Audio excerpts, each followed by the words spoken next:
Aron pagsiguro sa kaluwasan, gimando dayon ni Governor Pam Barry-IV ang pagtuman sa rekomendasyon sa Bureau of Fire Protection human nasuta nga pakyas ang mga building sa executive o legislative sa Kapitolyo pagsunod sa basic fire safety standards. Gihimo sa Bureau of Fire Protection kon BFP ang inspeksyon sa executive o legislative building.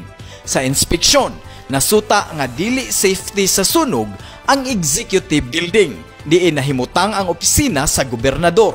Ang executive building, way automatic fire sprinkler system, way fire detection ug alarm system, wa usay alternate fire exits sa pipila ka mga buhatan ug gikinahanglan ang rehabilitasyon sa electrical wiring ug way insakto nga emergency lights ug fire exits. Samtang delikado usab sa sunog ang legislative building, diin nahimutang ang mga opisina sa vice governor ug mga provincial board members. Ang legislative building dipiktuso ang fire suppression system, gubaon ang fire detection ug alarm system. Substandard ang fire exit nga hagdanan ug kuwang ang emergency lights.